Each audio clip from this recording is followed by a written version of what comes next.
It's the Brad and John Show. It is the Brad and John Show. Today's date is June 11th. This is the B block, which means we start at right around 7:20 or so. A little bit late this morning. Actually, a lot of late. John, I'm toying with this. You know, you made fun of me, but I'm toying with the B block being Brad's top three. Can we do like a practice run this morning? I love that. Yeah, that would be fantastic, Brad. Okay. I love that. And you've mentioned this before, probably about 9 months ago. You said that you were going to do that for a week, and I think you did follow through for like a day or two. Okay. You want me to just run down my top three stories this morning, and then we can talk about each one? Okay. Number three, I'm holding on my list here. Number three is General Keane warning that China is the most significant threat to the United States in the history of our country. How do you feel about that one? Well, I mean, is that a news flash or what? Like, what would possibly threaten that? Like Russia in 1984? Like, how could anything be more threatening to us than China is now? Well, but I think a lot of people don't realize that. I think a lot of people, I mean, let's be honest. You know, if you go to Wally World, I would be willing to bet you that probably 60 to 70% of the stuff in Wally World, and you'd have to, if it's a Wally World that has the food store, which I think most do now, and most of the food is made in America. You know, obviously there are things that come imported, but if you take out the food section, maybe 80 to 90% of what's for sale in Wally World is made in China. Wouldn't you say that was probably? Yeah, absolutely. I think that's true for sure. Okay, and when for folks who aren't familiar with Brad, when you say Wally World, you mean Walmart. Right. Okay. Same thing when you go on Amazon. Most of the stuff you buy on Amazon is made in China. And I'll be honest with you, I just bought something. It just showed up at my place yesterday, something for the transmitter site. Back in the day, I could have bought this part from an American company. That American company is gone. They went out of business, and now it's a Chinese thing. Okay? There's so many things that we are so stupid about. And was it in Trump's first term where he essentially would not allow the Huawei company to build cellular infrastructure in the United States? Wasn't that? You're right. I believe that was in the first Trump administration. Right. And you don't hear this term as much as you used to anymore. But the term is what's called Belt and Road. Do you know what this is all about? No, I don't. Okay, this is a Chinese principle, a Chinese theory, and I don't know how it got called Belt and Road, but there was a story about this yesterday that what the Chinese government does is they go to these third world countries, and the third world countries would say, oh, we have a terrible problem. We have an issue with we don't have enough electricity. So the Chinese people come in and say, hey, we know all there is to know about generating electricity. We have all the equipment. We will do that for you, but you have to give us something in exchange. And usually it's like you have to give us, a port for our submarines to dock in and stuff like that. Okay, so then what happens is when these countries can't meet their requirements that the Chinese government, gives them, typically being paid back, the Chinese essentially start saying, okay, you default in this agreement. We want this, okay? And the idea being is that they're like being buddy with all these countries and helping them, but their means are their aim is really at going at furthering China, okay? The deal, which didn't get much talk about, the couple, I don't know if they're married, I think they're boyfriend, girlfriend, who was at University of Michigan. They're bringing in plant viruses. John, you're the ex-guy who knows about this. Do you remember reading this story? I don't remember reading this. No. You don't? So they were were they bringing them in from China? Yes. I think she was a PhD student. She was working on her PhD, already had her PhD. And were they both Chinese? Yes, they were both Chinese. Okay, yeah. So they're bringing in native species, which can, if you take hydrangea or you take some sort of plant that's not native to North America and you put it in the Great Lakes, for example, you just have devastation in those waterways. No. This was not a plant. This was some kind of a botulism or something like that, some kind of a bacteria. Oh, I'm sorry. I thought you meant when you said. I thought you meant plant species. This was some kind of thing. They called it, and I have to look that up. I'm surprised you didn't hear about that one because I don't know about that at all. That'd be right down your alley. And they arrested him. As a matter of fact, they found them in their luggage with baggies with these things in them, with these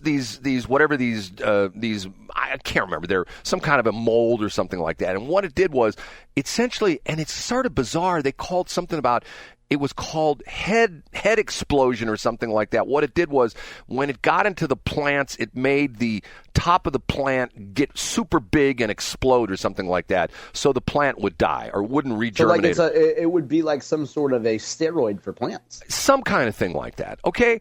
Time and time again, there was a story years ago about the fact that there was a TV station, and this is not BS. I looked this one up. There was a TV station that got a call from the Chinese government saying, hey, we understand that you'd like to have some traffic cameras put up along this interstate, someplace out in Wyoming or something like that. We'll be more than happy to put up those traffic cameras for you.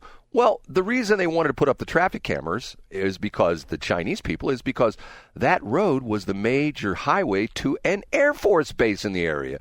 And the Chinese people wanted to be able to... That's pretty smart, right? Sit in China and watch okay, there goes a truck to the Air Force base. That's carrying F-22 parts, that kind of stuff. Okay, I mean, we are just stupid suckers. And the crazy thing about it is that, and this what always bothers me as well, too. Okay, I'm not saying anything bad about the people that shop at Walmart, but how many union guys and guyettes, dudes and dudettes, go and shop at Walmart? Okay, first off, it's non-union. Secondly, most of the products in Wally World, since they're made in China, are non-union parts, non-union things. Talk the talk, walk the walk. You know what I'm saying? Yeah, I think so. And I think that most people, so I'll put myself in this category, Brad. I want the best viable option at a low price. So I love the Walmarts of the world. I love that they chase little idiot mom and pops out and the old people sit around complaining, I can't go to True Value anymore. Well, go buy a hyper tough screwdriver at Walmart and get out of my way, oldie. So I love Walmart because it gives me low prices. And the fact that a lot of the stuff is made in China doesn't bother me. That's John Combest. It is, yeah. And Brad, just think, in the good old days, you could have gone to some old-timey radio transistor store and bought something for your transmitter, and you could have had an hour-long meandering, worthless conversation with some old guy at the counter. Or you could have ordered on Amazon and you could have the package delivered at your doorstep. And you could have spent that time for Amazon. You could have watched another 43 episodes of Whistling Diesel or Clitoral McFarlane. Or you could have just been in your car wasting fuel talking to a fellow old guy at the counter. John, yesterday, here we go again. I have such weird days. Okay. Nissan has redone their medium-sized pickup truck. Their Frontier's all new. I don't know why I get these ads, but I got the ad. So the other morning, I couldn't sleep. At 2 o'clock in the morning, I'm looking at this ad for the new Frontier, and I reply to the ad, and immediately, hi, Brad, this is Jeanette. I can't believe you're up at this time in the morning. Later today, we're going to have one of our sales guys call you. Well, it was a bot. And so yesterday morning, this was Monday night, so yesterday morning, Dylan calls me from Suntrip Nissan Don in Lindbergh. And him and I had a great conversation. And I'm an old guy. I'm 90 now. Dylan, I would say, is probably 25, 26, 27 years old. And we started talking cars in general. First off, I gave him crap because of the fact the ad says, this is my frustrating thing with car ads, starting at $32,000. And I said to him, and I knew exactly what the answer was going to be, Dylan, I'll come down right now and buy one of those Nissan Frontiers. I want the one for $32,000. Guess what his response was? We don't have it. Yeah, well, first off, he says, well, they don't start at $32,000. They start at $36,000. I go, Dylan, look on the Nissan website. And I was looking at it that very minute. It says, starts at $32,000. Can you tell me you can find me a truck on the lot for $32,000? And he goes, oh, we don't have one. But it's interesting. He was a good guy because he followed up and he says, I can get you one from his dealership in Kentucky. I can get that. Okay, but I said to him, I'm an old guy, Dylan. I said, I'm going to mention a name, Cletus McFarlane. Oh, I love Cletus. So there you go, John. Oh, wow. That's awesome. You're the odd man out. Okay, number two. Number two. Okay, Terry Moran. You know this story? No, I know Catamaran. Terry Moran is one of the reporters and part-time anchor for ABC News. You don't really know this story either? No, not at all.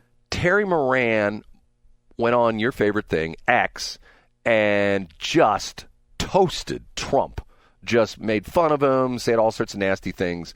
And our friend Carolyn Levitt went after him, and they suspended him. Yesterday, they fired him. Probably making $1 million a year working at ABC. Been there, I think, like since 1997. He's Mr. quote-unquote unbiased reporter, but on his Twitter account, he's anything but unbiased. And even to the point where I thought to myself, there's no way ABC's going to fire this dude.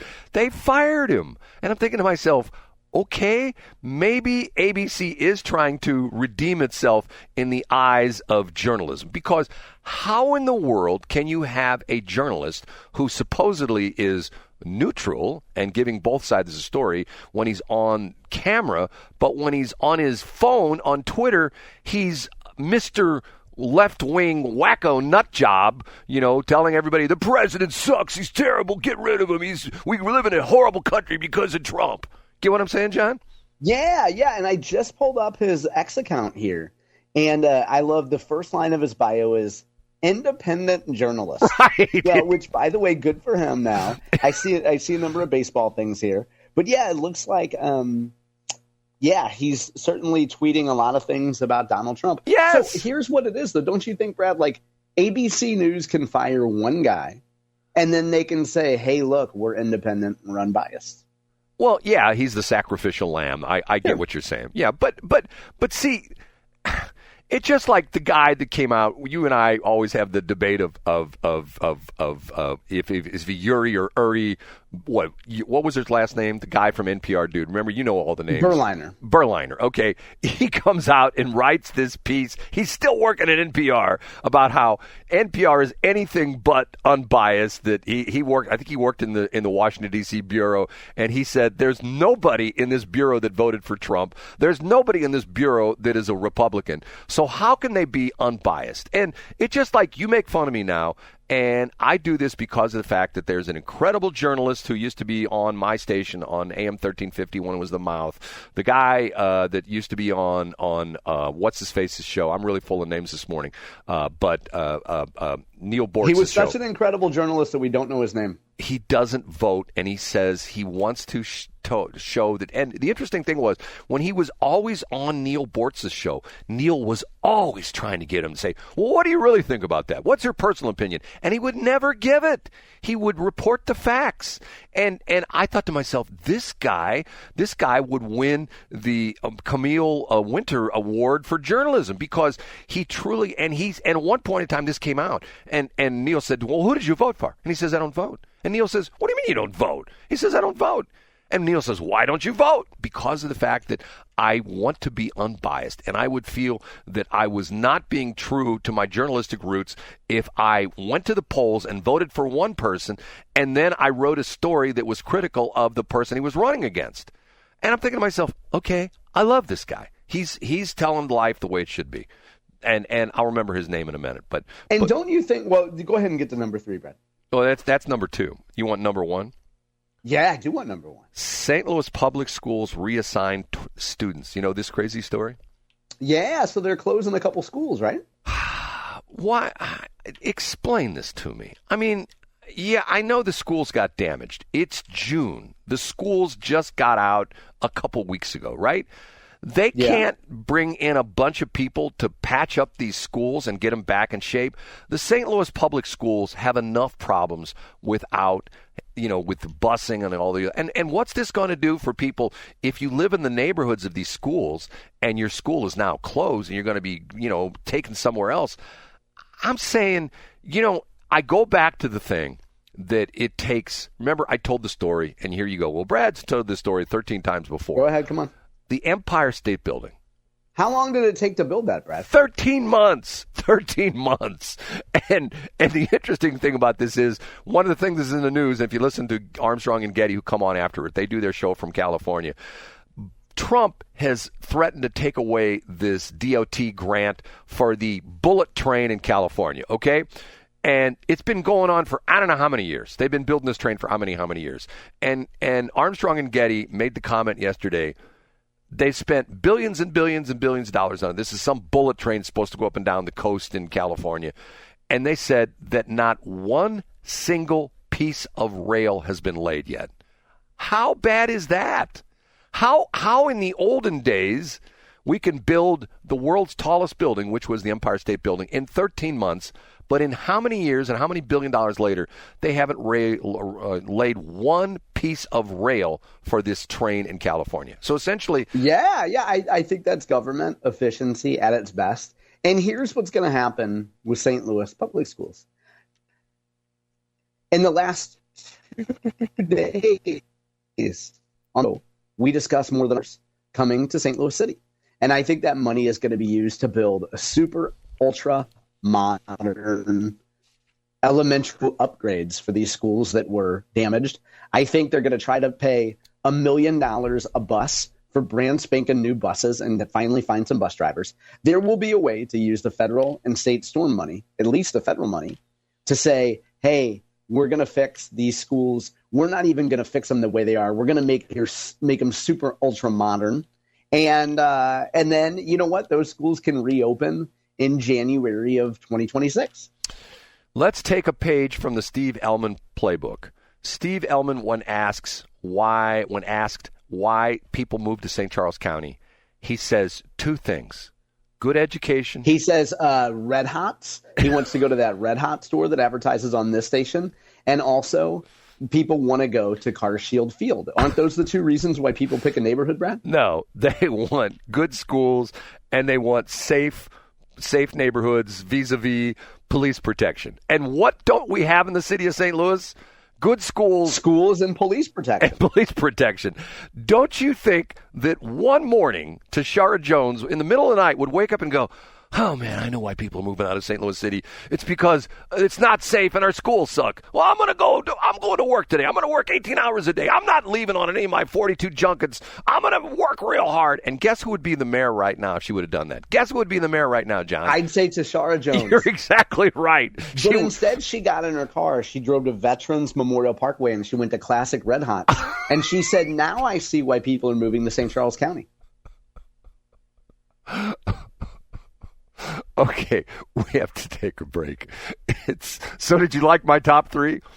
They were great. Yeah, we should keep doing that, Brad. Anything that gives you a little bit of structure and keeps you from meandering too much and keeps you on track, I'm all for.